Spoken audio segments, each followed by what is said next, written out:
Ryan Wolf, head baseball coach at Plymouth, joins me here in this segment. Man, I want to thank you for taking the time.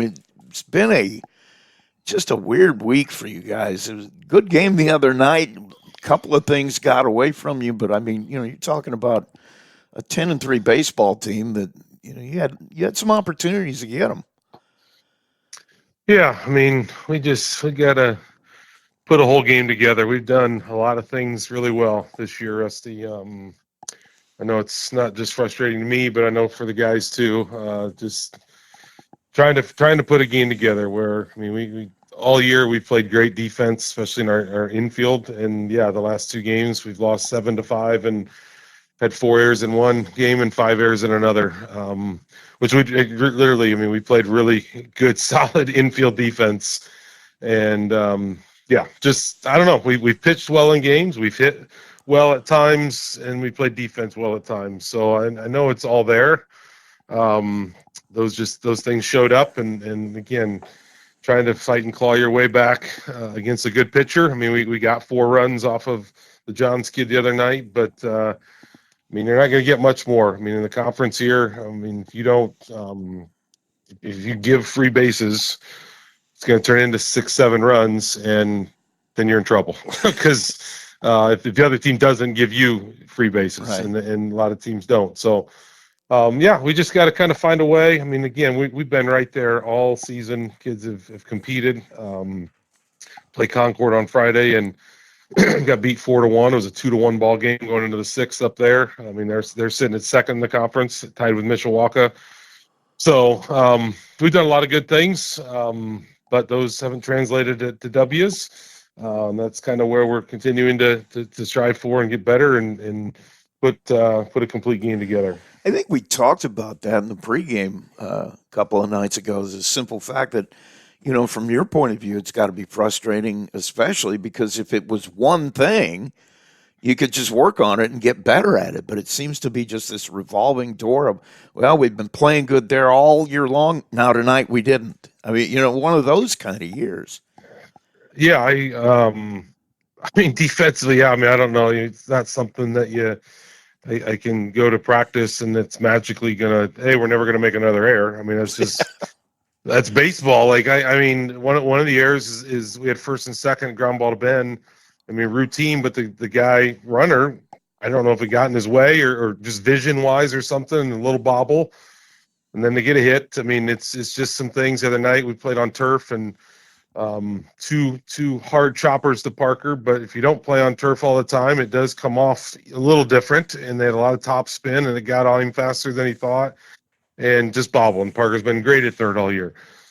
So, yeah, I mean, are there some things that we need to correct and continue to work on in practice? Definitely. I mean, there's things that we have a two-strike approach, putting the ball in play. I think we've struck out too many times this year.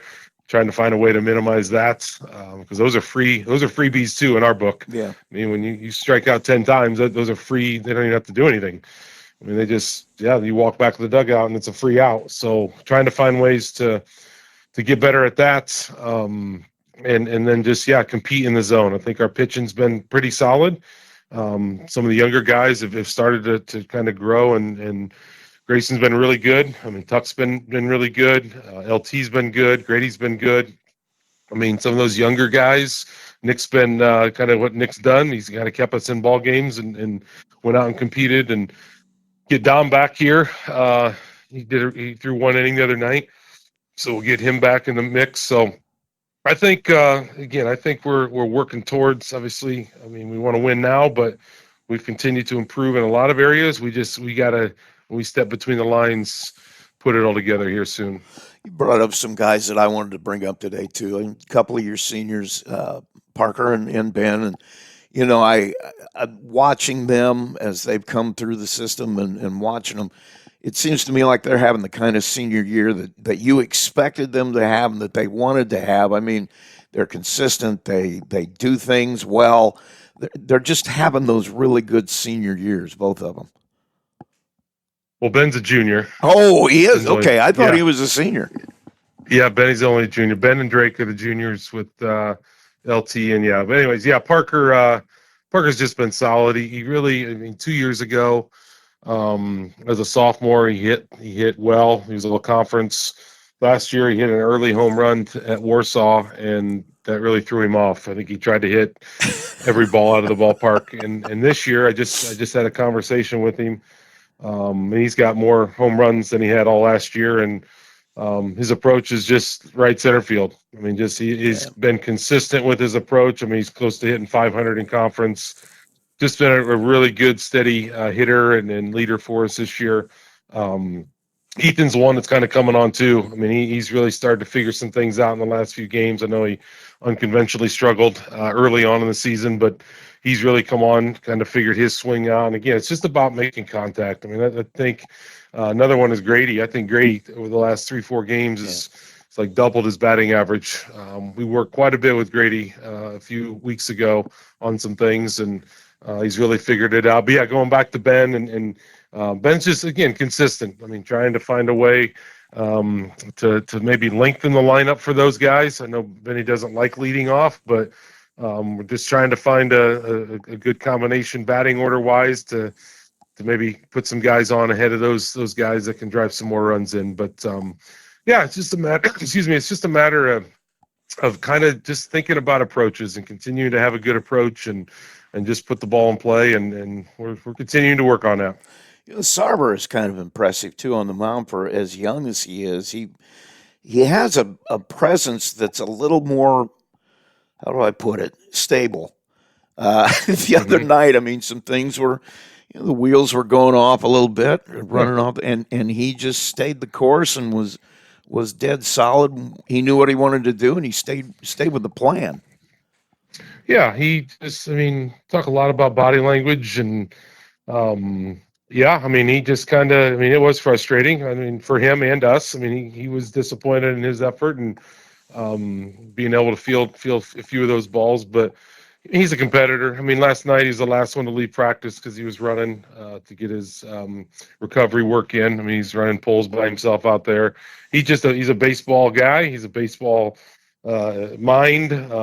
That's kind of what makes him a good pitcher. He understands the game, understands how he pitched the guy the previous at bat, things like that. And then, yeah, you couple that with just his maturity on the mound in terms of his demeanor and so forth. He has been good. I mean, for us so this year, but he's one that, yeah, moving forward is going to be really good as he gets stronger and so forth, and working on a couple other pitches, whatnot. But yeah, he's just done a really good job, and someone I trust when I put out there to get the job done. I mentioned Dom earlier too. I mean, getting him back, what is that going to mean? It's got to be huge.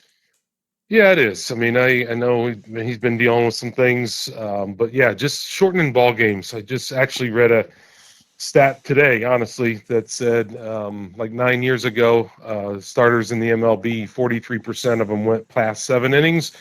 This year, it's been 8%. 8% of starters have gone past 7 innings in the MLB. And that's kind of translated to us with the pitch count. I mean, I remember way back, Braden Davidson, 10 plus years ago. I mean, every other conference game he was starting and pitching all 7 innings. I mean, I just needed a couple pitchers really if they could throw 7 innings, and I don't know what and why. I mean, obviously the pitch count, but yeah, I mean, Dom shortened games for us last year. Where, hey, starter, you just got to give me 4 innings, and Dom's going to close it out with 3. And then I can use him multiple times a week. And that really, again, won us a lot of ball games where, I mean, okay, if we can get the lead after 4 or be right there, we know Dom's going to come in and shut him down. And he looked really good the other night in the inning he threw, and I think he felt good, which is what my worry is just his health and making sure he's ready to go. And hopefully we can continue to build him up and be a weapon for us at the end of the year here and going into sectional. You know, I'm going to throw that out there. When I first heard that stat that, you know, the third time through the order, if a guy struggles, you really got to think about getting him early because the third time that's when the hitter takes over. And I didn't believe that, but man, the more I look at it, that's 100% true. You get to that spot, pitch count has nothing to do with it. You get to the third time through the order, you really got to watch that guy. You do. I thought the other night against Mishawaka, our second and third at bats were way better. I mean, his curveball was a hammer curveball, and he had kind of a twerky line or wind up. Yeah. He was weird. He kind of really over the top. He was tough. I mean, the Yeah. ball comes out of his hand, jumps out of his hand. So I knew, like, okay, we're going to struggle maybe early, but I really did. I thought our third time through, we were hitting the ball hard, and we actually got 4 runs and so forth. So it is real. I mean, the guys talk to one another. I think our guys do a really good job of, hey, do this, the ball's doing that, really communicate with one another from at bat to at bat. So, yeah, it's I don't care what level you're at. I mean, obviously at the highest level, they got video and they're watching every at bat between Yeah. every inning, but Yep. we don't have that luxury. But we're still humans and make adjustments. And all right, he's doing this to me. This is how he pitched me last time. Your son. That's kind of one of his roles, is to talk to the hitters about, hey, he's starting curveball, or every time he goes 1-2, he's throwing this pitch. So the more you figure out, and yeah, having the ability to have those back end bullpen guys to come in, and we now have kind of both sides of the plate a little bit. The other night we went Tuck, Grayson on the right side, threw a little bit harder, and then back to Dom on the left side. So just trying to, again, find that combination of guys where we can win a ball game and mix it up a little bit for the other team is a luxury that, again, getting Dom back will give us. Clayton Adamson probably regrets ever having me as a coach, because if I had given in to that thinking of the third time, he'd have had a dozen more wins, because he was that guy. He would blow people away for 5-6 innings. Third time through, they started to get him. If I'd been smart enough, he would have had a lot better career. Right? Yeah, get him out of there and get the guy to save. He tells me that all the time too. Yeah. Okay, how do you feel about where you're at going forward? I mean, almost every game in the conference really becomes a must-win. But you've got a lot of opportunities here to get ready for the tournament too, even the non-conference schedule. Yeah, I mean, we're down to, I think, 10 games left tonight, and then we play 4 next week. We added New Prairie next Saturday, and then the 2 conference games, and then our tournament. And then we did just add Triton on the 26th, the Tuesday, since we don't play till Saturday now in the sectional. We wanted to find a game, and I wanted to play Triton. I mean, we got a lot of friends there, and our game originally was a couple weeks ago and had to get postponed because they had a conference game. So it was good to pick them up again. Yeah, I mean, it is what it is. I mean, we're 2-6 and Goshen's 7-1. So, I mean, the odds are we probably have to win every game. They'd have to lose every game to win the conference. But really, in essence, you're playing for like, hey, let's keep getting better. That's why I keep telling the kids, just keep getting better. I mean, seniors, you're down to, I mean, I don't think any of our guys are going to go play college baseball. So, I mean, are you ever going to play a game of baseball the rest of your life like this? No. So let's play as long as we can here. Let's have fun doing it. Let's pick each other up, be good teammates. Great dugout. Kids are awesome. I mean, they get along. They have fun, and we've really enjoyed coaching them. I don't want to stop coaching them, so that's part of the thing, is just continue to get better. I mean, and they are. Okay, we come to practice. We had a great practice on Thursday where we got better. That's what I tell them. I mean, in anything in life, just try to do your best, and if you're not doing well right now, just continue to get better. So I think are we where I thought we'd be? Probably not. I mean, I thought we'd have a few more wins under our belt, but nonetheless, it is what it is. That's another thing I tell the kids all the time. It's what's in the past is in the past. I mean, there's no going back. You can sulk. You can say, "Oh, poor me," or you can say, "You know what? I mean, we get a chance to play another game tonight. Another baseball game where 15 of us." Another thing I was just talking about, we have 46 guys on our baseball team, and there's probably a lot of guys walking around at the school that would love to be part of the baseball team, but we get the opportunity to play a game. And so just trying to keep them focused on that and just have a blast. And Friday night's teacher appreciation night, one of my favorite nights of the year. I mean, the kids pick a teacher and they get to write a little bit, and gets read over the loudspeaker about what the kid says about the teacher as they walk out. Teacher throws out the first pitch to the kid. It's just a really cool night. Really kind of epitomizes what and why me as a teacher and coach, and then all of the teachers that we recognize do what we do for the kids. And so, I don't know. It's, again, I hate to lose, but It's about getting better. It's about just continuing to be a good teammates and love the game and be and having fun. So I think we're going to do that the rest of the year, and I think we're going to surprise some teams because I really do think we're going to start to put it all together. Well, man, good luck to you as you go on. Thanks for taking the time. I appreciate it, and we'll pick you up again. I think we've got the Northridge game, so if we don't talk before then, we'll definitely talk then. Perfect. Thanks, Rusty. I appreciate you. It's Ryan Wolf, the head coach at Plymouth. Mark Yoder, the head track coach at Bremen, joins me in this segment. Man, I thought we'd catch up with you. Season's underway. The last time we talked, I think it was at that point where you're just happy to be getting outside and getting running like normal again. Yeah, we actually have had some pretty good meet weather this year, amidst many days where it wouldn't have been, so can't complain too much. Although last night I was getting a little worried. The day was really nice, and then we got our home meet set up there with Tippy Valley, and suddenly there's blowing wind and cold and rain starts to come down, and we thought, oh goodness, we're gonna end the season worse than we started the regular season here. But it ended up being a nice night, and it's one of those things you talk to your athletes about all the time anyway. You can't control the weather. You got to mentally prepare past it. If the weather, the thing is you're concentrated on, performing well is going to be difficult. So every now and again, having some disadvantageous weather is probably good to help train an athlete's mentality. So we try not to focus on that too much and keep the focus where it should be. I bet it's an interesting dynamic too. I was thinking about this the other day. Distance folks are, they're a different animal, but when it's cold or whatever, I bet what's it like to, once you've reached a certain level where you want to be, how do you maintain that training wise for, like, say, a sprinter when maybe the weather isn't as advantageous?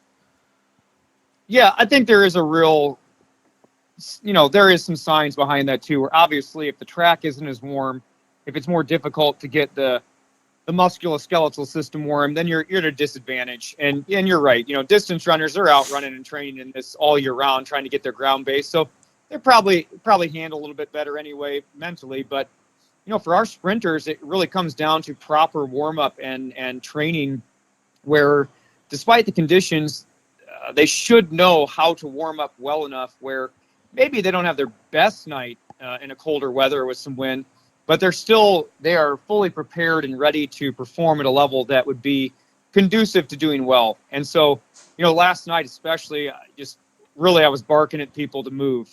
Stop sitting around, let's get moving, get active earlier.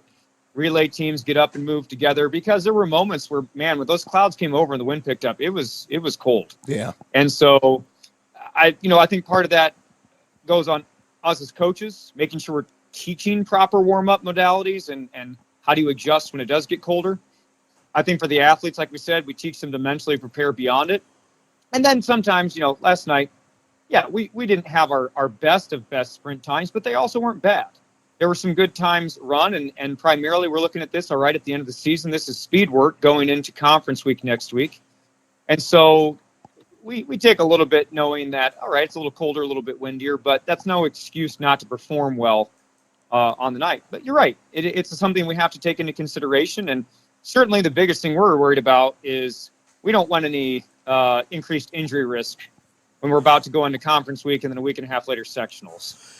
And you've got some really good sprinters on both teams. And, the one that comes to mind in my mind is Emma Kincaid, who just broke a record. She did. Yeah, that was a really cool experience.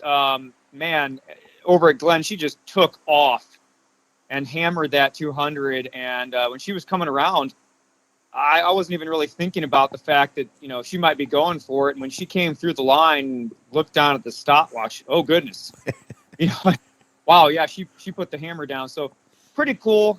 Mom's an assistant coach with me and has been a longtime servant of the program as well. And her mom was the one that held the record back in 1995. She set that down at the state meet, I believe. Emma's been running after that record quite some time now, and really special moment to get to share that with both of them at that meet. And, Emma does things the right way. She takes her training very seriously. She takes her strength training very seriously. She's a leader when it comes to things like proper warm-up and race preparation. She's worked very, very hard to be able to do, the things that she's doing. Certainly, you look at an athlete and say, yeah, there's genetic potential there, obviously, with their parents being great runners too. But that doesn't happen unless you're also matching that with training and the right mentality, correct recovery, correct nutrition. And she does all of those things very well. Super proud of what she's been able to accomplish this year in all of her events. And the fact that I didn't realize her mother was the one who held that record. I mean, that has got to really be a special moment, especially for them. Yeah, it's a pretty cool thing to watch happen. Got to experience that at a home meet a couple years ago when she broke the 400 record, which is also Kim's record before her. And she's been chasing down this 200 record for a while. And, her mom's cheering her on the whole way. She was so excited as well. Great moment to get to share with them. Got a nice picture with them together after that race. So it's pretty special when you get to train your own kids. I'm experiencing that this year. My son's a freshman, and having him in soccer and track has been a ton of fun. And so for Emma as a senior, breaking her mom's record, it's been a really cool thing to experience with them both. Let's start talking about your girls' team a little bit. I mean, I think I get a feeling you felt like it was going to be a pretty good year, pretty special year for them. You had some really strong runners back, and it looks like they're having a great season. Yeah, we knew we had great potential with a lot of experience coming back and some great runners coming in. Sarah Saloff, just want to make sure I mention her too, another senior captain for us who has just been incredible in the way she's served the team. She's a great sprinter, great leader for our 4x1 relay team. She's led off our 4x4 relay team for many years. Always willing to do everything. She's been running the 300 hurdles for us to try to score points in meets where, we're trying to go after team championships and things. Just a great servant of the team along with Emma. Just really proud of the seniors, our seniors on both sides, boys and girls, but our seniors and the culture they've continued to create this year. And bring in younger athletes and, show them the expectations, model those expectations. But yeah, our girls, I think we ended regular season running with an 11-1 record. Really proud of that. I know a lot of people don't pay attention to, regular season track records, and that's fine, but it's something that we talk about. Hey, we want to win as a team too. We don't want to make this just an individual thing. We want to push for each other as a team. And so when you can win a meet as a team, we really celebrate that because it means the individuals were, focused and doing it for the right reason for the team dynamic. So our girls have done a great job with that all season long. Really have had some consistent efforts recently in our field events as well. Some girls having big season's bests and personal records in our field events, which we're really hoping helps us next week going into conference over at LaVille. And I think we're peaking at the right moment. So we're excited for not just what could happen here on, next Wednesday going over to the conference meet, but then a week and a half later too, what we might be able to do in the sectional moving on to the regional. That it is coming down to that time of year when you got the big conference meet coming up in the sectional. I mean, how do you feel about where you're on the girls' side? How do you feel about where you're at? We feel great. Like I said, we're really, the training effect is taking place where we want it to. They're peaking at the right time, including in the field events, and we have multiple young ladies and multiple relays we feel that can, fight for a champion spot in our conference, go for the wins in their individual events in those relays. And our girls are not mincing words about it. They want to go and they want to win the conference meet. And it would take, you have to be consistent on that day. You have to be focused. Things have to go the way you plan them to go. But we have a great shot at that, and we'll be fighting for that next Wednesday on the girls' side. We got Emma's sister, Kate, definitely wants to go after a couple of those distance events to be an individual champion. Emma's focused in on that. Our girls 4x1 and 4x4 teams. We got a lot of really good things going on there. Some young girls as well, some returning girls and young girls who are wanting to push their times there. But our focus remains as a team. And we've really seen this over the many years now that when the focus remains on fighting for your teammates and that team goal, it's a lot easier to push yourself, and it's much harder to give up on yourself because you know what you're fighting for and how meaningful it is. Yeah, I think that I've talked to a couple of track athletes over the course of the year this year, and it's funny they mentioned that some of them are team sport people too, and they say they feel like the camaraderie and that kind of feeling of team is even stronger in track and field for them. Yeah, I think it can be. It's a very different dynamic. When people are coming in, we try to explain to them that it's a very different dynamic than other team sports. Not just even within your own team culture, but also within a meet. You have, I don't want to call it downtime. I think that's kind of degrading what the recovery time is in a track and field meet. But you have time where you can really build bonds and communicate with people and pour into each other. And moments when you're doing that, where oftentimes in other team sport practices, the intensity of the practice and there's not really downtime to do those things. The culture that you can build amidst the way track and field works within your own team and just the camaraderie even amongst teams is a pretty cool thing. I get this experience on both ends, being a soccer coach and the intensity of the practice we have and kind of that mentality of, all right, we're going on this field, to beat the opponent, in the right way. Versus when you get to a track meet, we're there to do well and we're there to win the meet when we can. But again, there's those moments of pause and those moments of you can build into people and communicate with people and moments of recovery.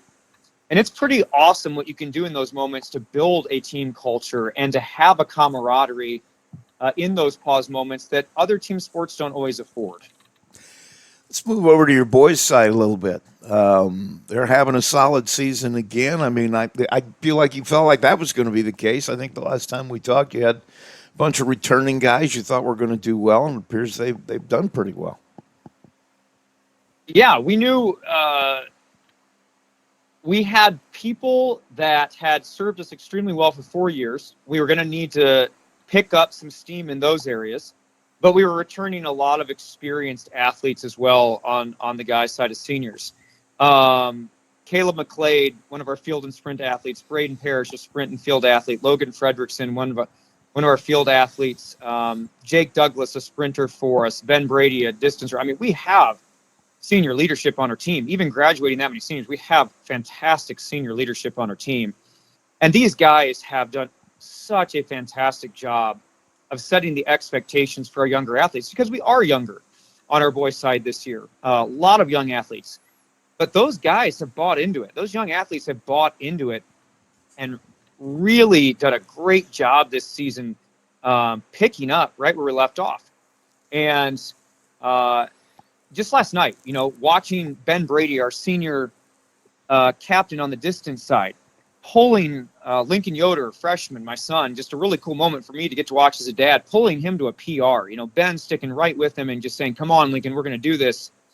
And just that self-sacrifice and that servant-hearted leadership that I love from our senior athletes was on such display throughout the season. And in particular, that moment last night, I'm sitting there watching this as a dad and a coach, proud in multiple ways. But I love that. I just love the willingness to bring along our young athletes. Because, again, these guys know that as they pour into those younger athletes, it's going to help the team. As they get stronger, as they get faster, it's going to push our older guys even more, too, to stay consistent and focused. So I love that dynamic about our guys' team right now. How do you feel about where they're at? I mean, they're coming down to the same thing, the conference and the sectional coming up. How do you feel about where they're at that point? Yeah, same goal for our guys next week. They want to go to that meet and try to win conference. It's going to be a difficult battle. There are some very strong athletes that they're going to be up against. And, when it comes down to a conference track meet with the scoring, it's really about where you're picking up 2 places in any event you can. And then how do you break up other teams and their points? There's a lot of math, you can try to figure out in a track and field meet to predict it. But really it comes down to the day of. How well are you going to perform and how consistent are you going to be? So we believe we have a great chance of winning the conference meet, but it's certainly going to take some spectacular performances on that Wednesday. We're going to have to really outperform some areas, not that we haven't been doing well in. We're just going to have to do better and hope that everything goes great, And we have the potential to do that. Again, a lot of the guys are peaking at the right time. but I fully respect the competition that we're going to see from these other teams, where they're having great seasons too.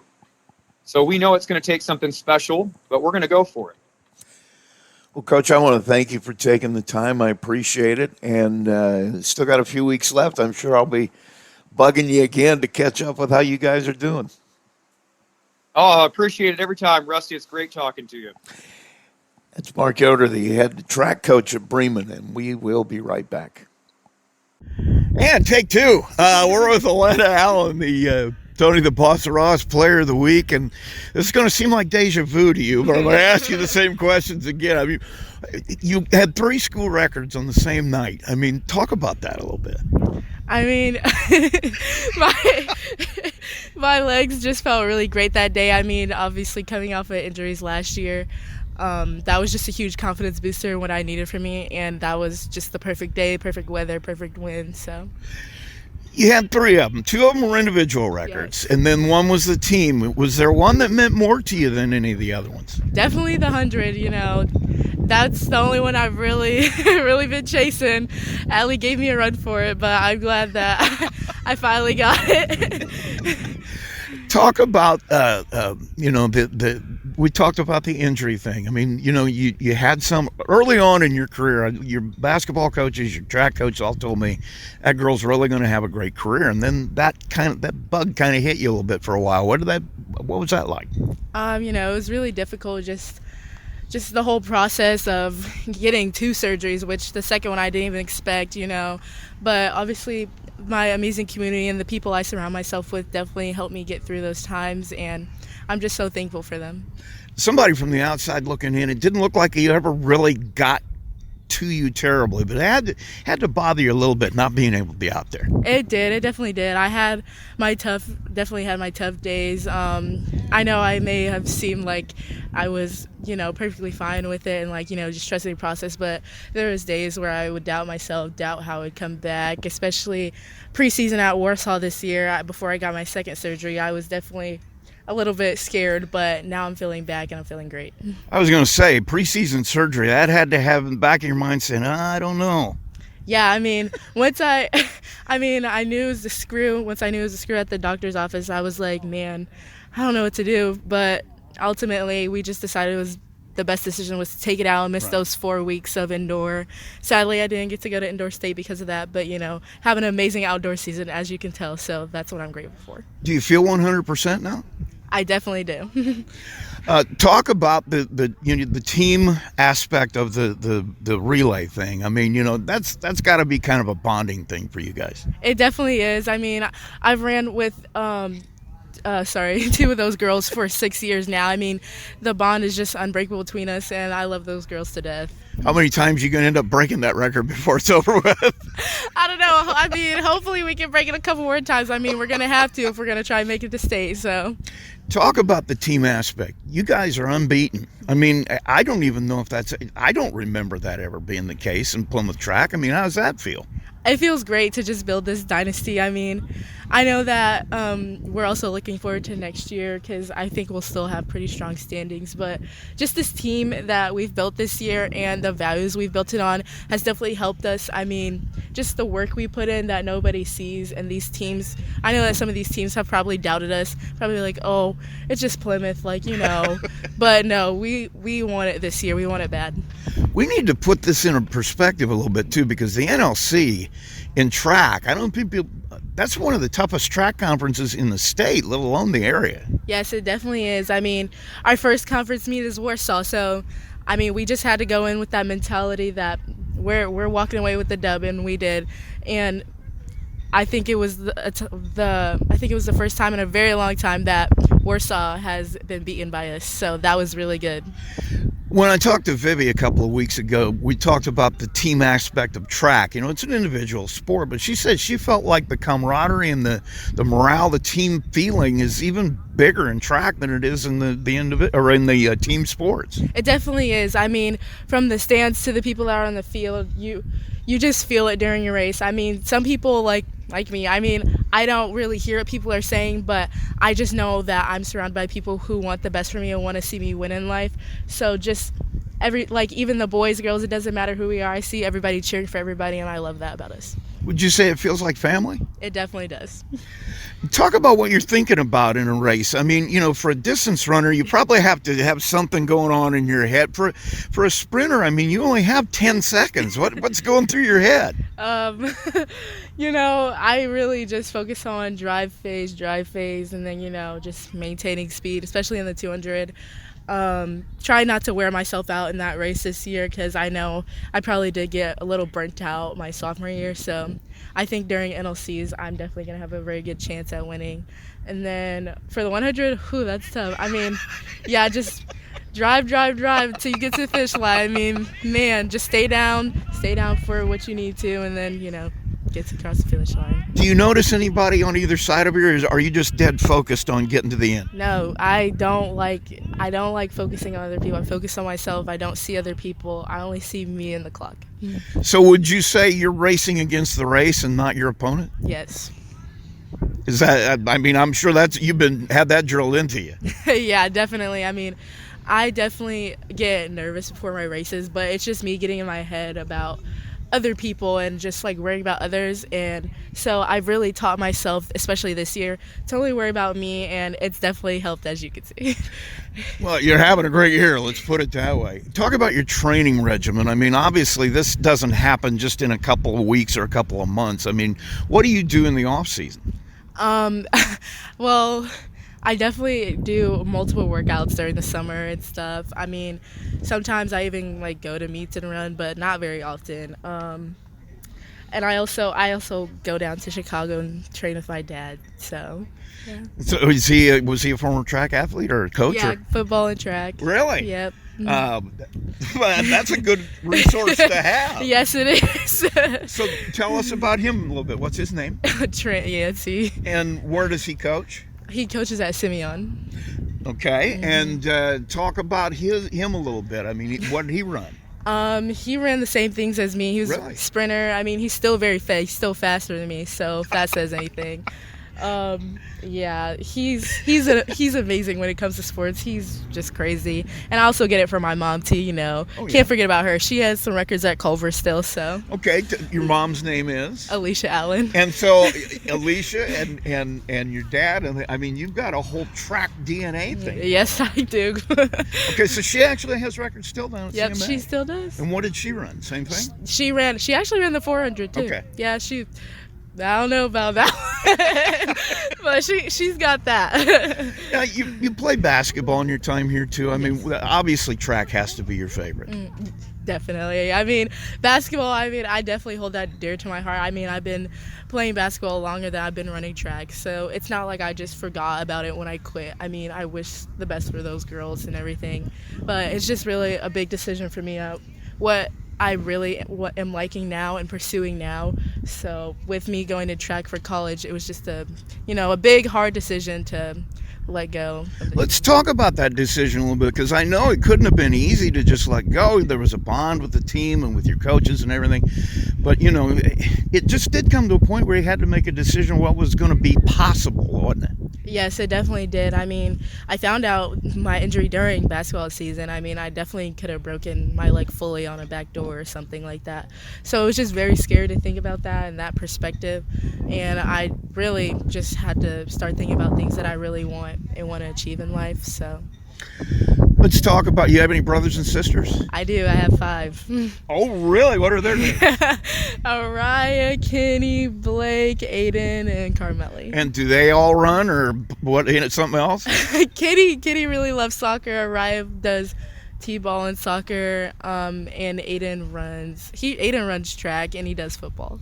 So are they all younger or older? Yes, they're all younger than All me. younger. So you're like the mother hen over the whole bunch. I am the oldest. Yes.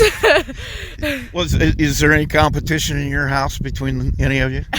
I mean, Aiden's getting up there. I mean, I don't know if he's that much faster than me yet, but I guess he's getting there since he's about to be in high school. How about school? Do you have a favorite subject in school? I really like science. Really? I'm very science-brained, I feel like. Yes. Any particular? Physics, chemistry? I really like biology a Biology. lot. Yeah. Yes, I like biology very much.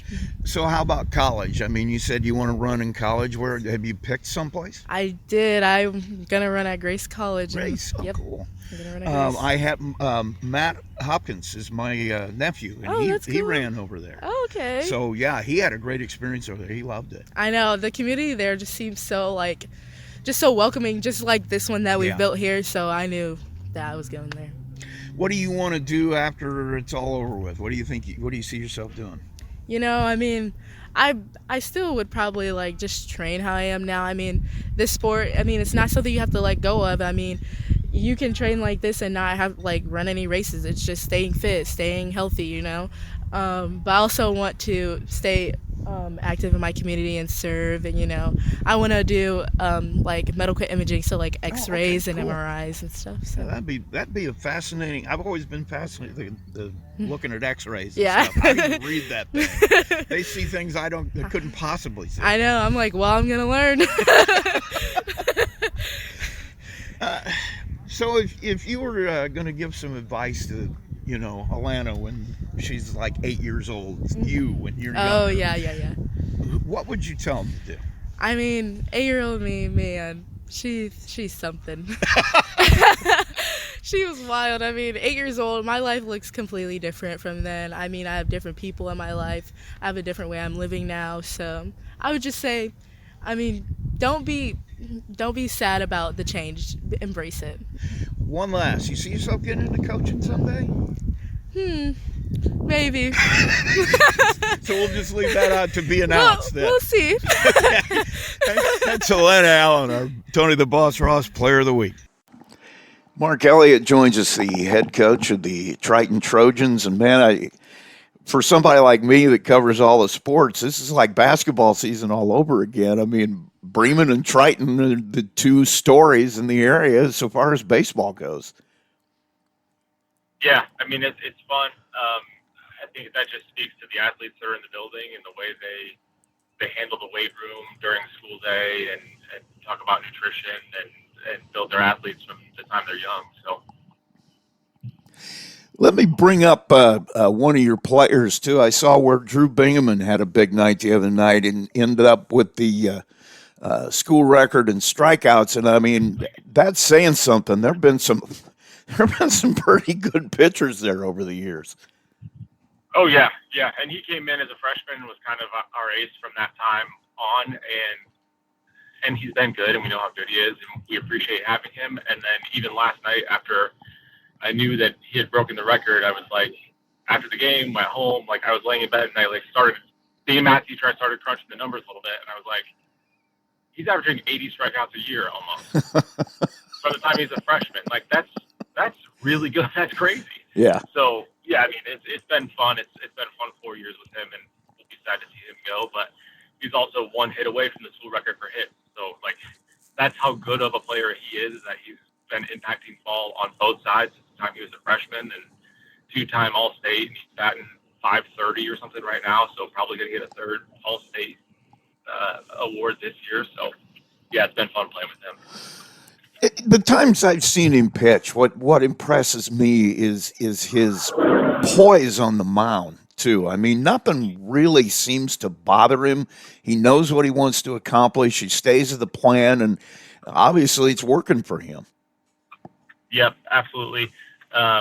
You never kind of know whether he's up or down, and like what happened the last batter, and in that Bremen game on the other night on Tuesday. His first at bat, he hit a triple to the fence. Next two at bats, center fielder's playing deep. He hits it right at the center fielder, who's 20 feet from the fence. Like two of them, just missiles right at the center fielder. Fourth at bat, strikes out, drops third, gets to first, and he's standing on first like he just hit another missile. Like he's just so composed and knows that the game is up and down, and you got to kind of approach it the same way every pitch, no matter what the previous results were. And he's that kind of a hitter too. He's just that solid player you need right there, leader. I mean, he just seems like he's got all the tools. Yep, definitely does. And yeah, you talked about leadership. He's not real vocal, and he's not going to step up and kind of yell and hoorah and get the team going that way. But he's the type of kid that you want your son to grow up to be. He's a great kid, and leads by example and does all the little things right. Yeah, those are the guys, the ones that lead by example. That you get those on your team, and you're in good shape because guys are infected with a good work ethic. Yep, and we got 3 seniors that all kind of do that right now. So very blessed to have this senior class that we have. There's only 3 of them, but I think they're all hitting above 350. Very talented 3 kids that are all kind of the same way, just kind of quiet, go about their business, lead by example, and do things the right way. Yeah, I had a chance to talk to Braxton a couple of weeks ago, and you talk about a solid guy. I mean, he's all team and he's all baseball. Yeah, yep, he sure is. And he would be, I mean, if Drew weren't around, he would be a solid number 1 for us, right? So being a 1A school like we are, to have 2 guys that are kind of that high caliber of a player on the mound, like we're very lucky to have both of them. And yeah, Braxton, yeah, great kid, also raised the right way, and yeah, couldn't be happier with really all 3 of them. Maddox also. Looks like you're getting some guys to the mound too. I mean, the McFarland's got some mound time, and the thing that's sticking out to me is you guys, as opposed to almost every other team, at least in Marshall County, you seem to have the strike zone a little bit figured out. I mean, people have had trouble finding it up and down and you guys seem to have found a way to throw the ball over the plate. Yeah, for sure. And I almost hate to say this, but like Levi might have more potential than Braxton or Drew on the mound right now as a sophomore. They're all kind of throwing the same velocities, right around 80. And Levi just being a sophomore, like we look at him, projecting him for the next couple of years, and he takes a couple steps in the right direction developmentally, like he could be scary good. And we've got a couple of sophomores behind him that can back him up next year. And yeah, we're losing these 3 really talented seniors, but I don't think there's going to be much of a drop off next season. I don't want to. We're having fun this year, 14-2. I don't want to start thinking about next year yet, but yeah, you got to kind of look forward a little bit when you're the head coach, I guess. I was going to say, you don't build a program by not looking forward and finding out who your younger players are. I mean, that's how it works. Yeah, for sure.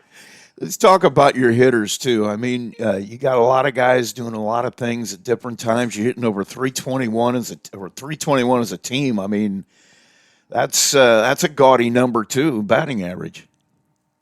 Yeah, definitely. And Drew being at the top, leadoff guy hitting 530 definitely is carrying some of the weight of that.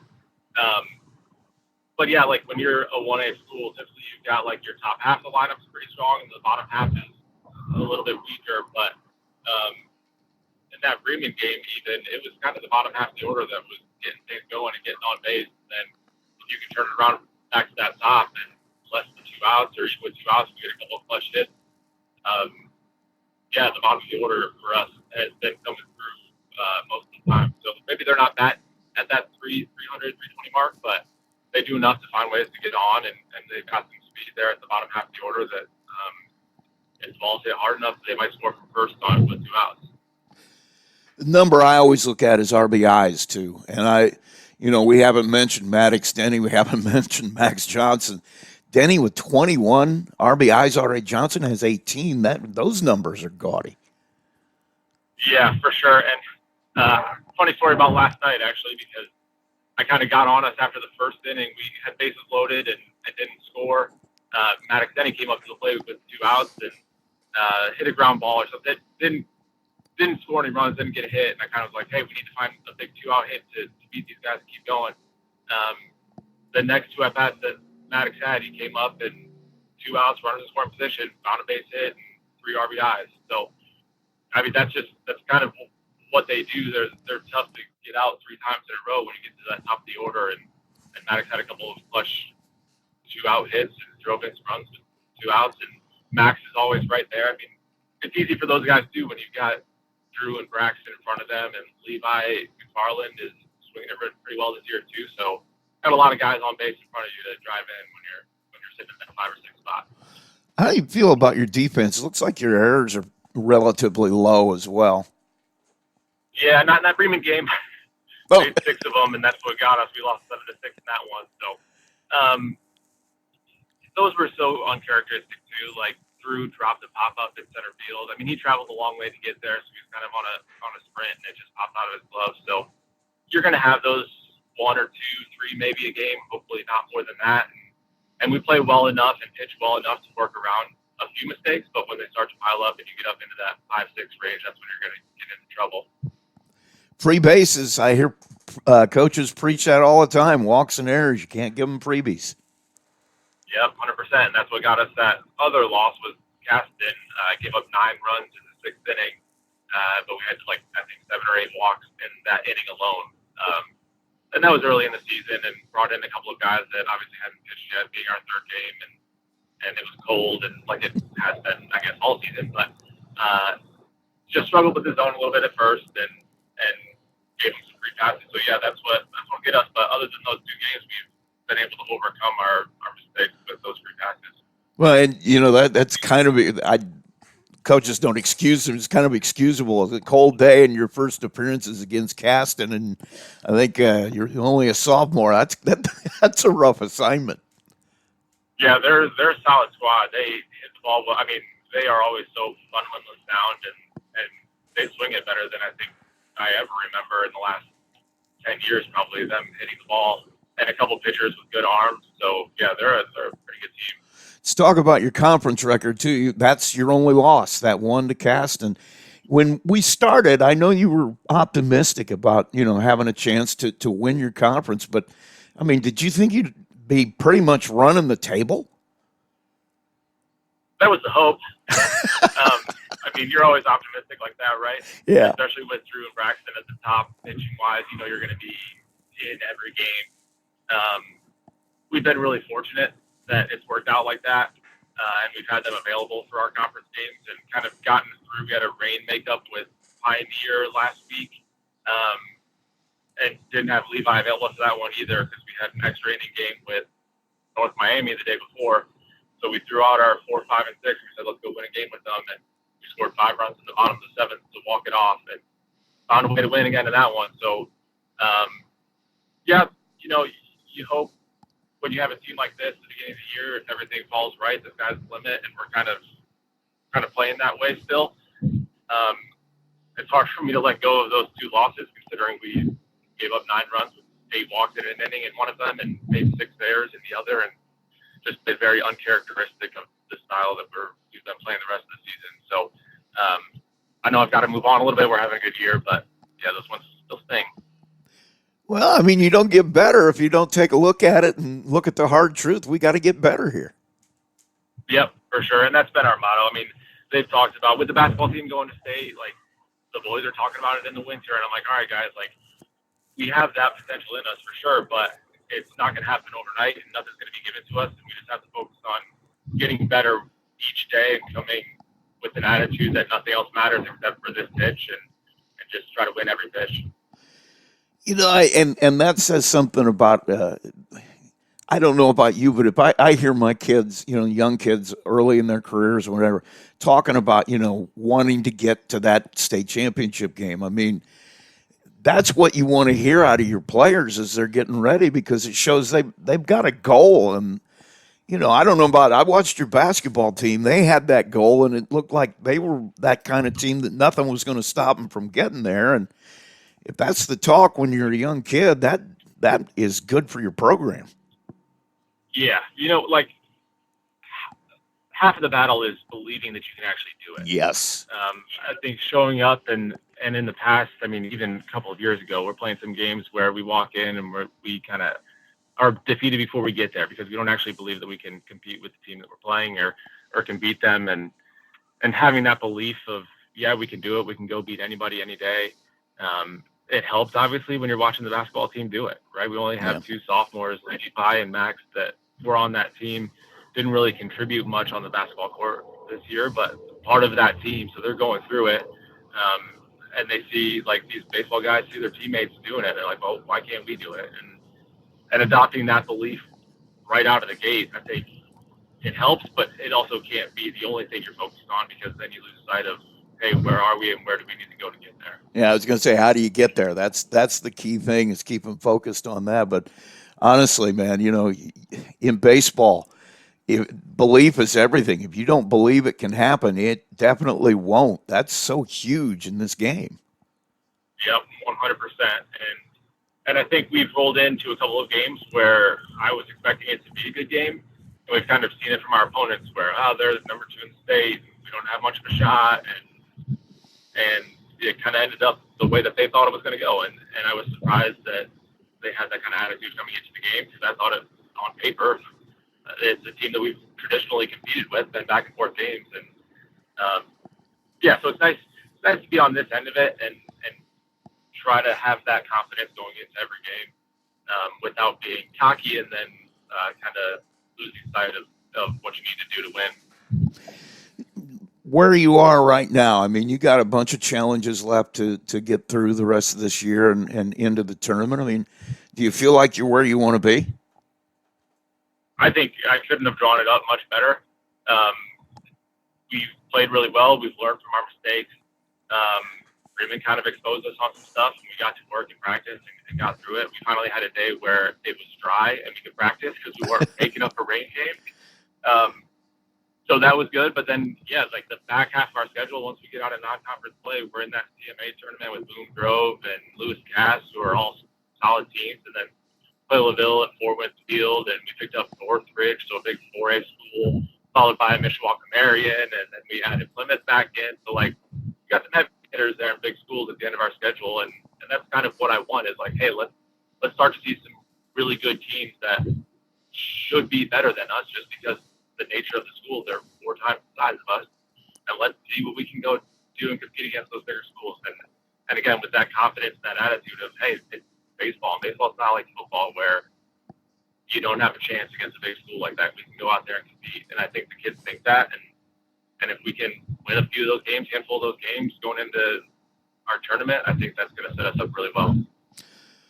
Well, man, good luck to you. I want to thank you for taking the time again this week, and we are going to be at Fort Wentz Field for your game. So if I don't talk to you before, I'm sure I'll catch up with you then. Okay, sounds great. Thanks for having me on. I always appreciate it. It's Mark Elliott, the head coach at Triton. Aaron Perch, head coach of the Bremen Lions, joins me here. Man, we were just talking a little bit before we started the recorder. I mean, you're just having a really good year. Yeah, I appreciate it, Rusty. I mean, playing pretty consistently well, which is nice to see outside of the 2 losses we've had. Pretty much every game feels like we're doing the right things and similar things game after game to just keep on winning, keep it rolling.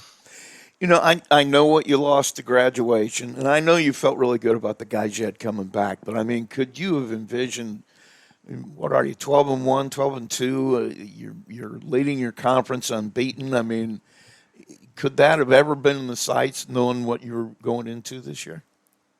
No, I mean, if you had told us in the wintertime this is how the first 13 games would have played out, that would have been a dream. But I mean, we knew we were losing some really quality players, but trade-off is there's guys that hadn't played a whole lot that were eager for their opportunity. And so, yeah, really happy with the way things have gone and been impressed with the team's kind of persistence and consistency with doing it every single day. Yeah, this is kind of a thing I thought of the other day, too. I mean, do you feel like maybe you had a bit of an advantage coming into this because you're the guy that has been the point of contact for these guys all the way through? I mean, you pretty much coached these guys all the way through the system. Yeah, some of them, my first year ever coaching here at Bremen was 6th grade basketball, and 4 or 5 of our guys on the team this year were on our 6th grade basketball team. And, we joke that we suffered a lot that year as a group because I am not a basketball coach, Rusty. And we suffered a lot in 6th grade and, it built some resiliency here coming into their senior year. But it definitely helps being in the building, too, seeing them every day, kind of being able to get in their ear before they get to the field, before they get on the bus. And the other thing, too, is there's a familiarity. You knew what these guys could do because you've been one of the people helping them develop those skills.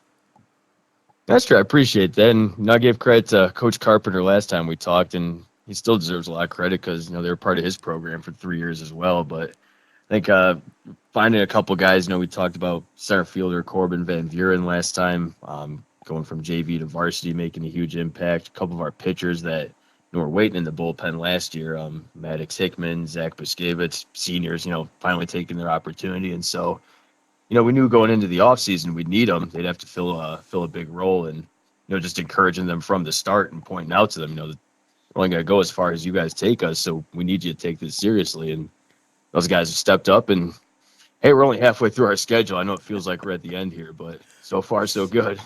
Let's talk about your pitching a little bit because it looks to me like, I only have the numbers to look at, but you're getting a lot of guys out there, which in my mind is going to pay a lot of dividends at the end of the year. Yeah, very much so. I'd say got probably 6 guys that any of them on the bump, confident that we got a good chance. The big theme has been let the defense work. And, I think last time we talked, we're walking too many guys, but recently in the last week or two, we've quieted that down a little bit. And so I think all 6 of those arms are kind of settling in and figuring out what their identity is as a pitcher. And credit to Casey Tunn. He's kind of emerged as our number 1 guy. Took the ball against Triton, and Triton's got a really solid lineup. And I think that's the most fired up I've ever seen him coming off the mound. And even the team was a little surprised seeing him barking and yelling because he's a pretty reserved kid for the most part. So, yeah, a lot of credit to those pitchers, recognizing we were replacing, our 2 biggest innings eaters from last year, and we would need somebody to be ready to take the ball in conference.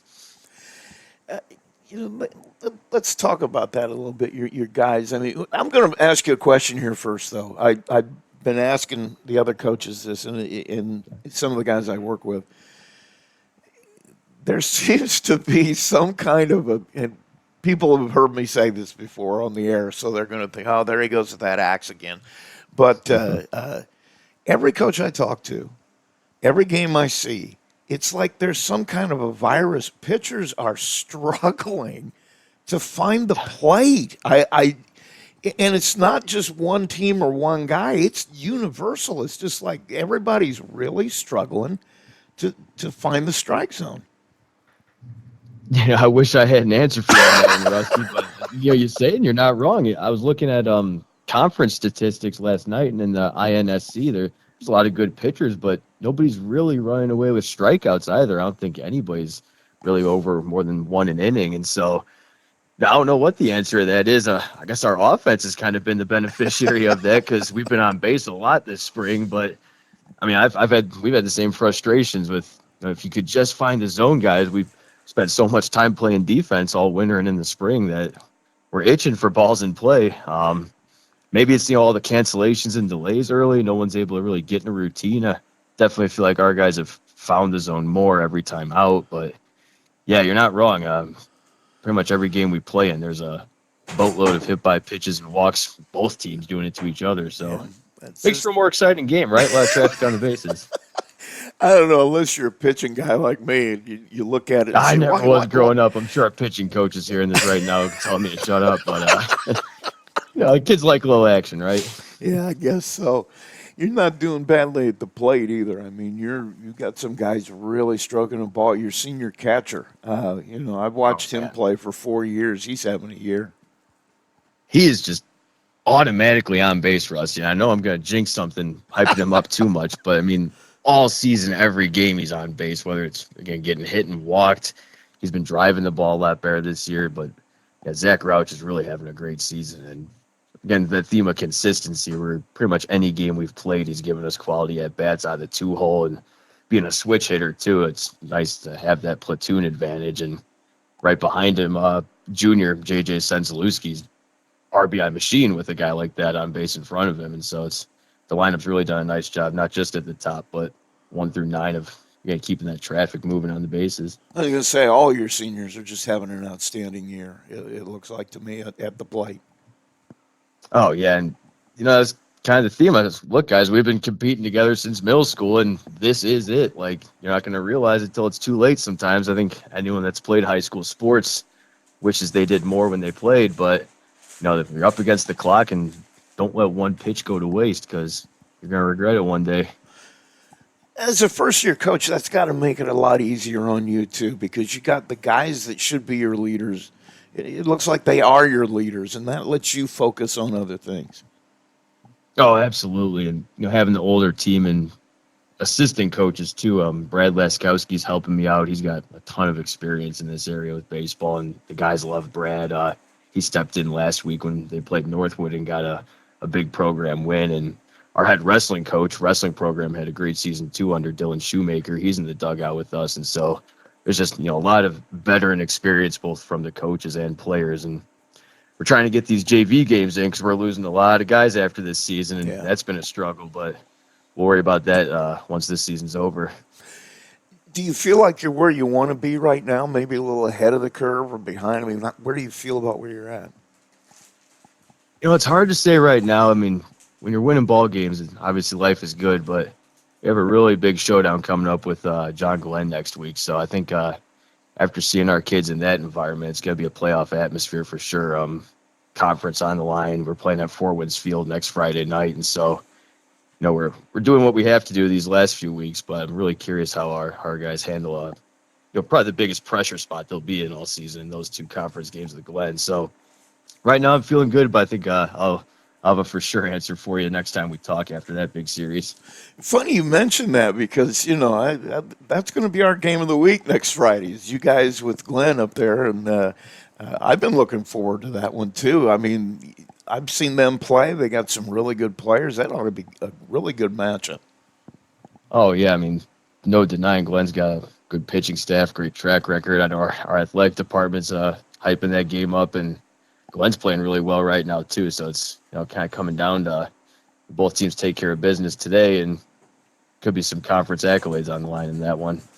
You don't have an easy road the rest of the way either. I mean, you got Columbia City's in there, Central Noble. I know that's actually for you guys turned into a little bit of a rivalry in all sports, I think. And you got just a Logan Sport in there too. I mean, you got a lot of good prep games for that tournament. Yeah, absolutely. I mean, you like that as the season ends to get those tests in there that aren't necessarily conference games. Laporte came out here on Monday and knocked the ball around the yard and had to do some reckoning on pitching approach and, can we beat teams when the wind's howling out?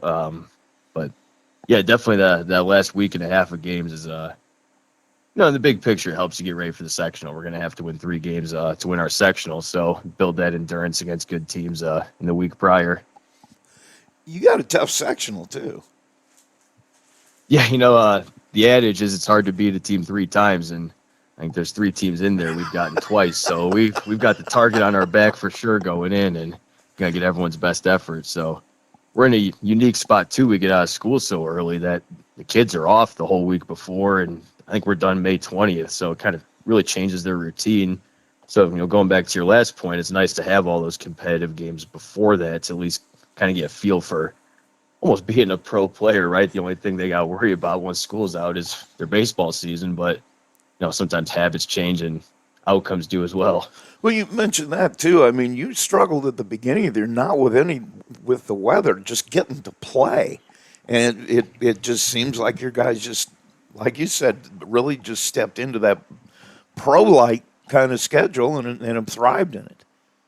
Yeah, they've really embraced it. And I think, again, like we said, having a veteran team, kids that have been through the grind of football and basketball season 3 years now, they're ready to roll for it. I don't want to jinx anything, but we've been pretty fortunate with the bumps and bruises, too, where the same 9-10 guys have been able to get most of the at-bats and plate appearances. So we'll see if we can keep it going, but we're in a pretty good spot right now. They got prom tomorrow, so got to keep the focus today and then get them a day off tomorrow.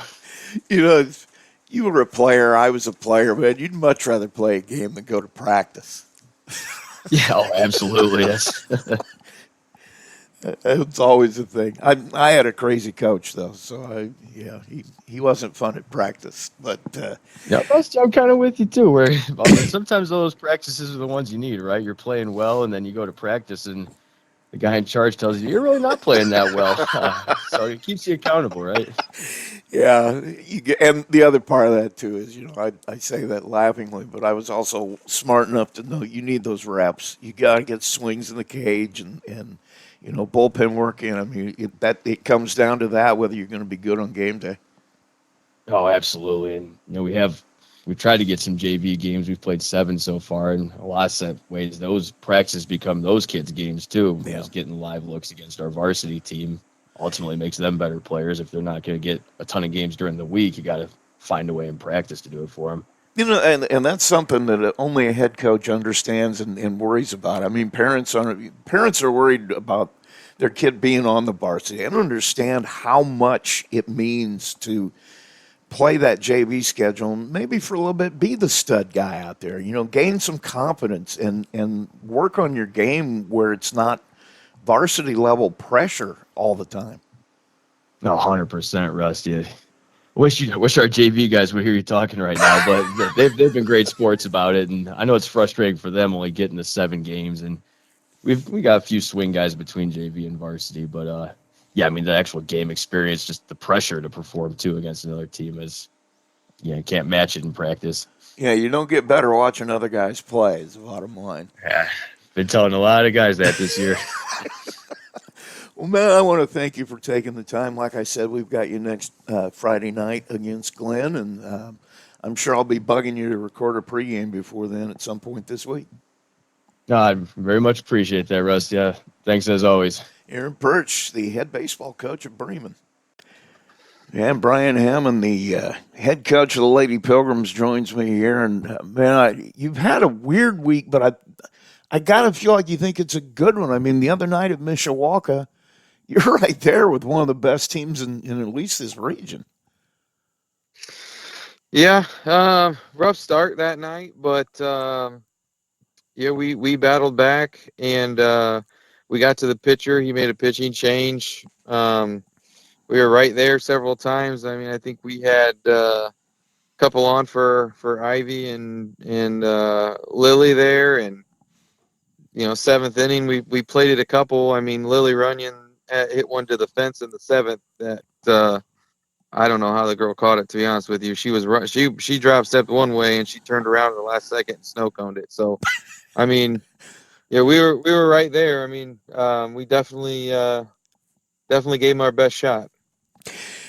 Don't you hate that? I mean, you got to applaud that they made a nice catch, but you're thinking, man, they should have got bit. Yeah, I can imagine what was going through your head at that moment.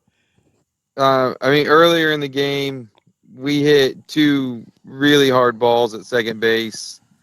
And, I mean, I know a lot of people here, Olay and just bounce in her glove. And it's, it is what it is. We gave up 2 home runs. I'm not much to complain about strike zones, but, I mean, he was forcing us to bring it over the plate to get strikes and to get them to swing. So when you have to do that, sometimes, they make good hits and you got to live with it. But, a couple different things that could have went our way, could have changed the outcome of that game. I mean, we out hit them. We had more earned runs than them. So, I mean, we know who we are, and we would have liked to have won that game for sure. The one thing that seems to me it's been pretty much a constant for you is your hitting, and especially some of your girls are just. Once again, I told you a year ago I thought Lexi Pike was going to be a really good player, and she's been red hot. Ivy, of course, has been. Gracie Patrick is having a great year. Lily Runyon's having. I mean, you just got guys that can swing the bat up and down the order. Yeah, and some of the girls that are in the bottom half of that order are really starting to come alive. I mean, somebody people probably don't know is Kylie Waldrop. She's swinging a good bat. She's batting somewhere just under 400, and then coming out party on Wednesday against Mishawaka was definitely Chloe Horton. I mean, she in back-to-back nights, she's had big nights. I think she's 5 for 6 in the last 2 games. She hit a double. That probably should have been a triple if she wasn't home run trotting at first when she thought it was out. But she's starting to build that confidence. So yeah, those 2 added on. Riley Eisman has made it on base every single at bat she's gotten in the last 2 games. So yeah, and I mean, Kendall Markham hits 9th, but that's not because she's a bad hitter. It's just where she's comfortable and where she hits the best. So. Yeah, we feel good about the lineup. I mean, I feel like one more good bat, and we'd feel extremely well about where we're at. I was going to bring up Chloe too because it looks like once she figured out that the batting part of it, she was going to be a key piece in what you were doing, and with her glove, no matter where you put her, she's an important part. Yeah, making the transition to outfield was easy for her. She played some last year. She was really excited about it. So she makes some big catches out there for us, and when we need her to, we can bring her into the infield, and she's always getting dirty, making plays. She's just a gamer, and she's an athlete. So I knew it was just going to take time, and I think now that the switch is on, I think we're going to continue to see good things out of her. It seems too like, in particular, you're winning the games you should win. And, once you get over that spot too, I mean, you're going to be in games with Mishawaka like the one the other night and things like that. But if you're taking care of business on other nights, that leads to a pretty good season. Yeah, I mean, we haven't ran into anybody that's blown us out.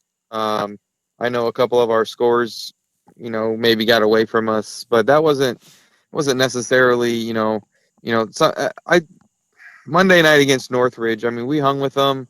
We brought it in close. It's just one of those days, and those days you show Yeah. up to the game, and it doesn't matter what you do, nothing goes right.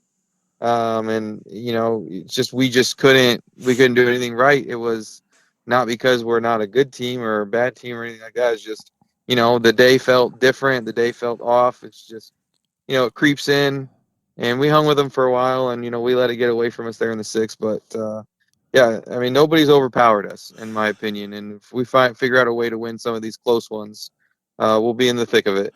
And that's the thing, though, that people, if they look at a score and it looks a little, you need to look at when those runs were scored, because you've been around this game a long time. I've been around it a long time. Sometimes in those late innings, you're battling, and then just one inning, nothing goes right, and it just gets away from you. Yeah, I mean, that's literally what Monday night came down to. We felt really good about that game. Nobody's pitcher has surprised us or really overpowered us. So, it's just we're going to be looking. We'll be hungry when we come back around for Northridge. We don't get another shot at Mishawaka, but I told the girls we just keep winning the games we need to win, and we'll be right where we should be at the end of the season. How do you feel about your pitching at this point? Yeah, I mean, they continue to get strikeouts. I mean, they're sitting in the top 3 in the conference as far as pitching stats go. Um, they just do a really nice job of getting us, either pop flies or ground balls that are makeable. Um, I mean, they're great. I mean, it's something where we can make a pitching change or, whatever we got to do. I mean, it's such a luxury that I don't even know what to say. Having a left-hander and a right-hander in softball that are they're both equally good. Yeah, I would say that you got the best of all worlds right there. Yeah, I mean, I'm very fortunate. We may not be where we're at without them. So I mean, those kids are awesome, and I'm glad they're on my team. It seems to me, and once again, I haven't seen you guys play in a while, but the defense at times gives you some challenges. Am I reading that right? Yeah, there's some things that we've been pushing pretty hard at practice to try to clean up. It's a very inexperienced outfield. We've had a freshman at second, and we're just trying to make them understand, that we're not expecting them to make, extraordinary plays all the time. Let's make the routine ones, and then let's make a couple of extra big plays, and we'll be in every single game. So, just communication we need to work on. Chemistry, that's what it's starting to come down to, right? We're athletic enough out there that we can make the plays that we need to make. It's the communication, it's the chemistry, and like I said all year, we're young. We get almost all of these girls back, so we got a long time to keep building that chemistry, and I think that's just what we need to focus on. Well, and you know too, a lot of it is just reps. I mean, you get better at fielding by fielding. You get better at catching fly balls by catching fly balls. I mean, you got young players that some of them probably seeing their first varsity action. It's a little different. Yeah, it's definitely not the softball they're used to, and they're playing against girls that are sometimes 3 to 4 years older than them. So and that in itself, depending on when some girls mature and, bigger, stronger, faster. I mean, we're talking about 18-year-olds versus 14-year-olds sometimes. So, but they're handling it well. And, yeah, it's just a matter of, some of the defensive moves we've made have been really, really good. And, we still may have one or two up our sleeve, but, yeah, we're just trying to keep it consistent for them and keep giving them the reps and keep trying to work on getting better at some of these things. You're kind of getting into the dog days here too. I mean, almost every game you play for the rest of the way out is a meaningful game. I mean, how do you feel about where you're at heading into that? Yeah, I mean, I would like to be sitting second or third in the conference instead of fourth, but we have to play the two teams ahead of us yet. But we also need to take care of business when we're playing, the teams that are below us. We don't want them to creep up on us because, the goal is we want to place as many girls in the all conference standings as we can. We want to, be as high in the standings as we can be as a team. And the only way to do that is to win these conference games. So nobody's going to let us win from top to bottom. The conference is better. I know we won a couple of blowout games, but I don't think that's that team in particular. Just sometimes when we have really good nights that we come back and play them again, we may not have as good a night in the batter's box, but they're definitely winnable games. Our pitching is obviously going to lead us into situations that will be have chances to win all those games. So we could win out the conference schedule. If we do that, we'll be where we need to be in order to win it. Now we need a ton of help. So, Mishawaka has had some very close games, so it's not out of the realm of possibilities. But control what we control, and get the wins we need to get. You make a good point too. I don't think people understand your place at the end of the conference standings is determines how many nominations you get for that all conference team. And obviously you've got a lot of girls that would probably, be right in the running for that, but you got to be able to nominate them. Yeah, I mean, I was looking over stats this morning before I came into work, and how do you choose? So the best thing we can do for ourselves to make my life and the other coaches' lives easier when we get into that situation is just win as many conference games as we can and get as many of those nominations as we can, so that I don't have to start picking and choosing because I don't like to do that. So the conference meetings, as you've been a part of, are very interesting. And everybody's players are the best players in the conference, and you really have to vouch for your players and paint a picture because those coaches see your kid for 2 games and then the rest is just stat sheets. Yeah. So yeah, I mean, my goal is to get as many all conference nominations as we can. And then same thing with all state. Last year it was all on paper and online, and that was a nightmare. It was a disaster, and you don't get to go and talk about your kid and stuff like that. So it's all that stuff gets a little tricky, but we just got to win as many games as we can and be in competitive games as much as we can. People need to understand that, along with having to cut a player, having to choose who you're going to nominate if you don't have enough nominations. Coaches hate that. That's the worst part of coaching is having to do those two things. Yeah, I mean, last year I wish we would have won a couple more because I think we had probably my honorable mention last year was probably more like an all conference player than an honorable mention. So, and making that last choice was very difficult. And coaches look at the other coaches are like, why not this player? Why not this player? And I'm like, I don't get that opportunity. So you over here, I mean, when you win the conference, you get your whole team can basically get put up. So, and then who's going to argue with the conference champion, right? Right. Yeah, all that gets very interesting, very complicated, and you try to make the best decision. And, I know some girls get disappointed and some families get disappointed, but, yeah, it's not easy. I definitely lost sleep over it last year, and this year is going to be even more difficult. So, that people don't understand how hard that is to do. But listen, talk about your game. I know you got one tonight with Concord. That's kind of a must win at this point now, isn't it?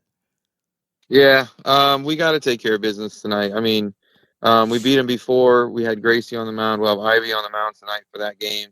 And she, Ivy, this is a winnable game for Ivy up there. They struggled off Gracie, so surely they'll struggle off Ivy. The Concord game the first time was the first game where we put the defense out that we've been running for a little while now. So there's that. But I think the bottom half of the lineup at this point is definitely hitting better than we did on that night. So we scored 7 the last time. We know what their pitchers have, and so there's no surprise there. So having home field advantage should be nice tonight, and we should get that win. And then you have non-conference on Saturday, and those always can be strange because you got another conference game on Monday, and you want to win on Saturday too, and you're facing a team that traditionally one of the best in the state, but it looks like they're young and they've started to figure some things out here the last couple of weeks. Yeah, I got to see him on opening day up at Northwood. Their pitcher, she's going to do a good job keeping us off balance. We know what kind of a coach we're running up against. Yeah. He's not a state champion by accident. So, Hupper, he's good. He'll have them ready to go. And the game got moved to 9. So it's going to be early for both of us. We'll see who wakes up and plays. That's going to be a factor and something we're going to have to battle. So now they've got prom. So, sometimes teams lose focus. They're worried about prom. It's when you're coaching girls. Sometimes it's, the boys played JV varsity last weekend, baseball, prom day. They didn't care. Girls are it's different. Girls are a little more fickle than that. They've got a lot more to do than the boys. I remember my proms. I could probably get ready in 30 minutes. Girls take a little longer. So that could be a factor. But, we just got to show up, play. We're on the road, so we do have a short bus ride over. So we're probably up a little earlier. But, it'll be tough. We're not going to take them for granted, that's for sure. Well, man, thanks for taking the time as always, and good luck to you. And we'll see you Saturday. All right, sounds good. Thank you. Mike Huppert, head coach of the Bremen Lady Lions, joins me. Man, thanks for taking the time. And honestly, looking at some of the stuff that's been coming in, you had a young team going into the season, but it looks like a week ago, you started to figure a few things out at least. Yeah, we, probably the benefit of the schedule a little bit, but we put four in a row together, and we weren't making any, mental mistakes, or we weren't making any physical mistakes on defense. And it obviously showed. Some of the scores were a little higher. Against Manchester was a little higher, but we came back in that game and won. And then we had LaVille and Triton and Elkhart Central, where, again, the pitching has been so-so as far as my, history of pitching. It's been right. So-so. And but yeah, our defense was playing much better, and the offense actually clicked for a couple of games in a row. And then we ran back into the conference schedule the last week here or so, and added a Caston game in there, and they came in hotter than all get out. And our defense at that time, we got too many balls hit at us, and some of the defensive miscues came back to bite us a little bit. I was going to say, then you hit that section of schedule, Jimtown, Northridge, and Columbia City in a row there. That's not going to help you get well fast at all. Those are three pretty good teams. Yeah. We again, we went up to the Northridge tournament, or three-way team, and Northridge jumped out on us like we've kind of seen, and it was like, okay. And then we came back and actually had a shot and ended up getting beat 8-7 in that game. And then, I don't know, mentally putting 2 games back to back like that, we really haven't had a chance to do that. We've got, a game tomorrow on Saturday, and we had a game, I mentioned the Manchester game a couple of weeks ago, and then we've got our tournament here next weekend. So, but yeah, then Columbia City came in, and it was, again, you go to your second and third pitchers, and they're sitting there just chomping at the bit because they were watching our game beforehand and did all their batting practice, and they were just sitting there waiting, and they brought their sticks up from, US 30 and went north, and bang, they were all over the place.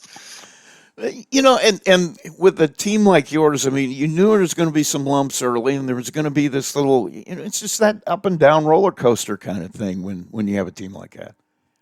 It is, and even I go back to even after the Manchester senior Eliana Grubbs dislocated her finger sliding into third base, and when you're looking at your number one pitcher and you're looking at her right pinky finger pointing the wrong direction, it's like, okay, 2 and 3s, you got to step up. And Carter Mason, we kind of threw her in as a freshman, and Lexi Mammon as a sophomore, and both of them are playing 3 innings of JV and splitting time on that. Next thing you know, they're out there running around in the circle with varsity girls around them, and they're, somewhat introducing themselves a little bit. And, it's that backup quarterback, next man up scenario. And it's taken us a little bit. Again, Carter threw last night against Glenn, and we cut down the walks.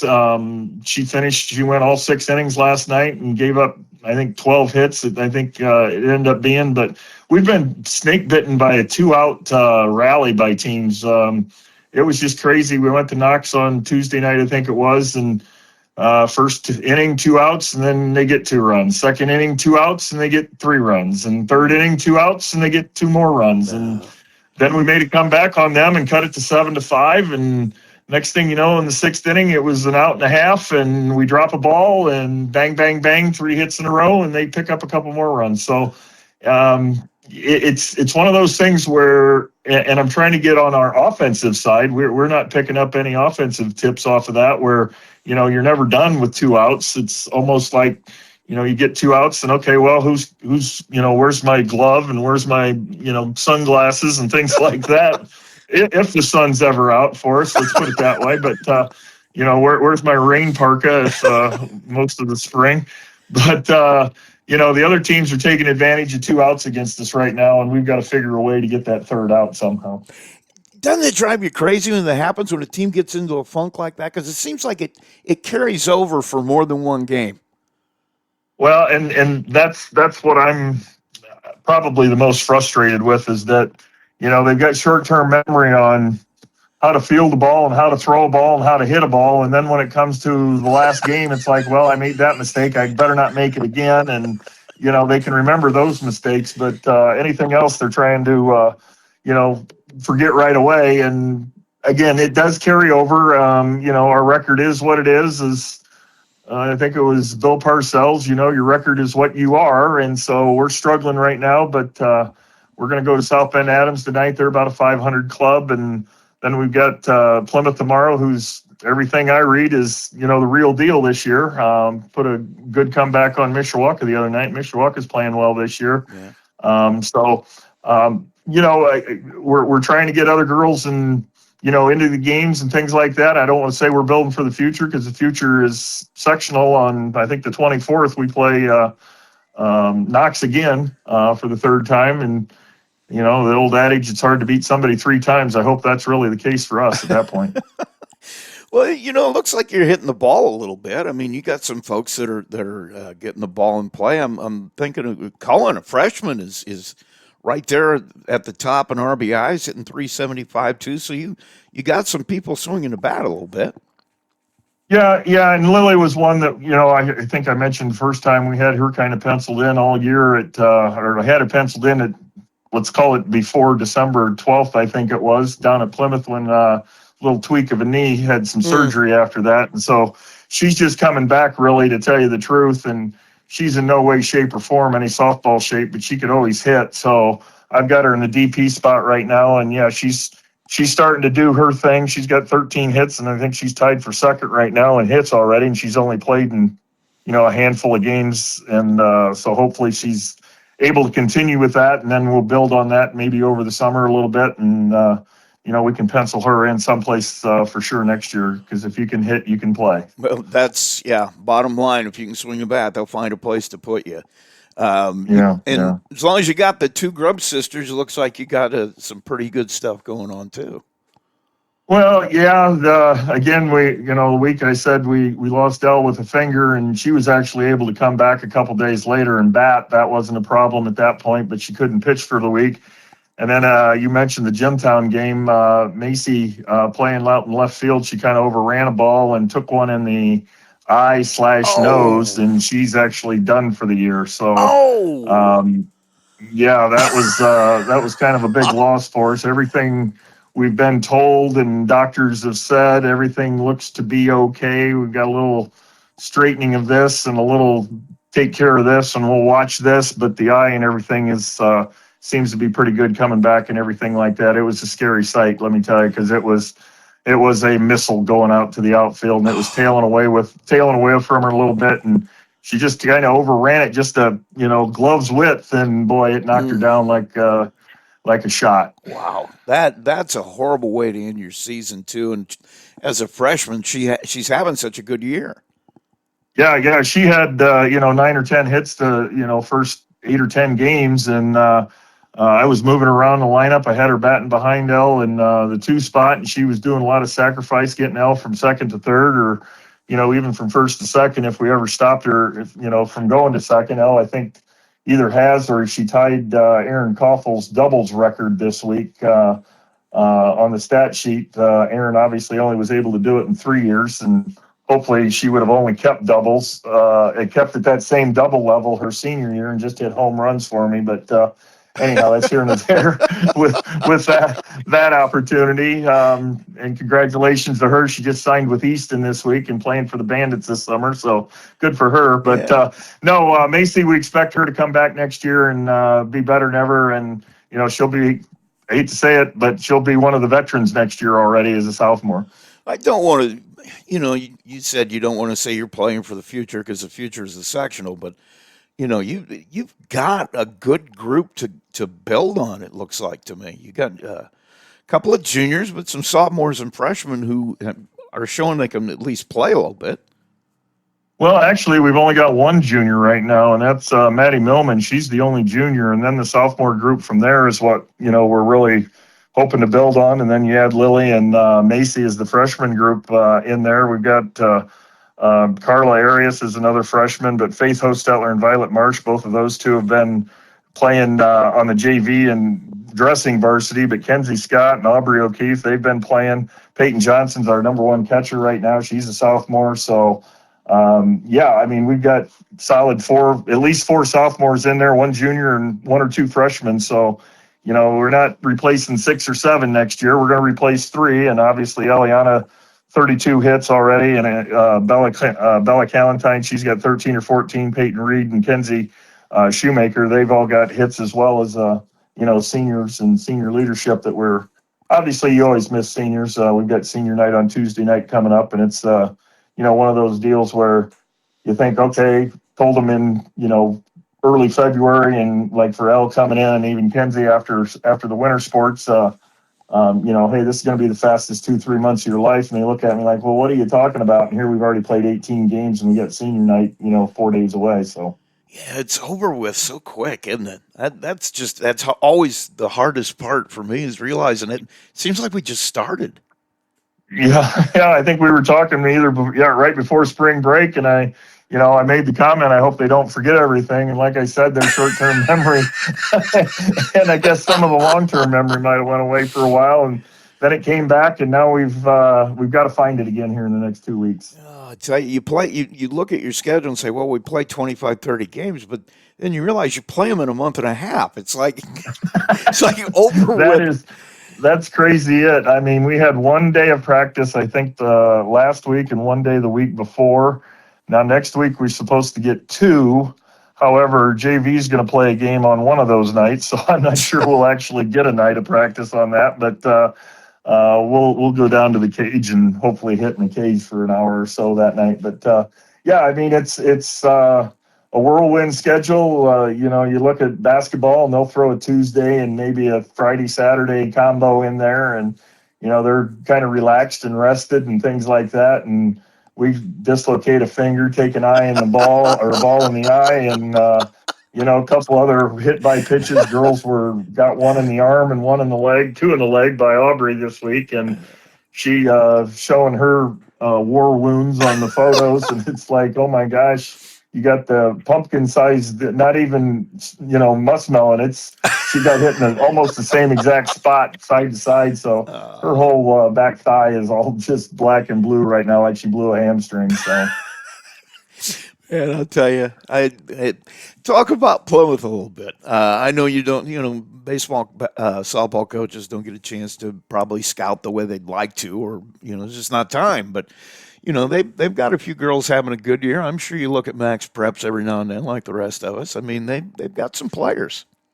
No, they do. They do. They've got several solid hitters. Everything that I'm reading so far, and then you turn around and you had the Stackhouse girl that came over, and anytime you can add an arm and a bat, whether it's a freshman or whether it's a transfer, you're taking advantage of that, and obviously they are. And whether she's bringing leadership or whether she's just bringing attitude, or even the upperclassmen for Plymouth right now, they've been through the ups and downs like Bremen's doing right now on the downside, and it's a lot of confidence. I'll tell you what, Glenn's got confidence. You look at Knox, they've got confidence. Both of them winning sectionals last year.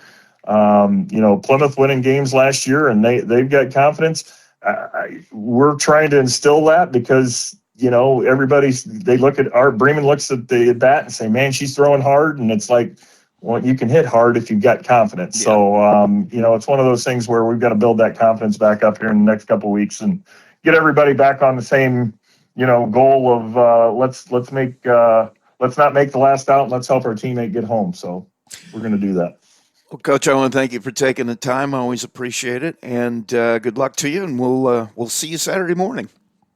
Really appreciate it. Don't forget game time 9:00 now. We moved it up an hour, so I know we've got prom, and I think an umpire's got some things going on, and so we really want to make sure we've got everything going early that day. And I think the rain's, knock on wood, is going to hold off for a Saturday. Yeah, well, you going to get up at 4 a.m, go out and get the field ready?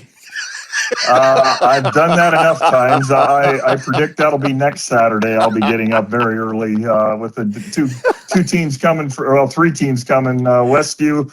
We're going to play Westview the first game on the 16th, and Wheeler plays Concord.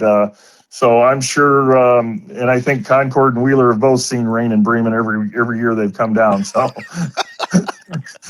they did change the prom this year to this weekend. So I don't know if that's part of the reason why we're not getting rain this weekend or what. But finally a Saturday where it's not going to be too wet. It wasn't too bad last week up at Northridge. It was just kind of cool, but we were playing on turf up there for, I think, the third or fourth time this year, which is kind of nice. But I'm not a turf guy. I'm going to be slinging some dirt around in mud if I need to, and we'll play in the dirt. Well, that's what I even tell Aubrey on her bruise and her whatever. I say, just rub some dirt on it. Let's go. Rub some dirt on it, yeah. And then I finally had a kid look at me one time when I said that. He goes, "What's that going to do?" so last night Carter took one. His pitching took one off the leg, and she came in. I go, "You're all right?" She goes, I don't know, kind of. And I reached down and grabbed some dirt and reached for her pants, and she goes, "What are you doing?" I said, "Rubbing some dirt on it. You'll be fine." There you go. Oh, man.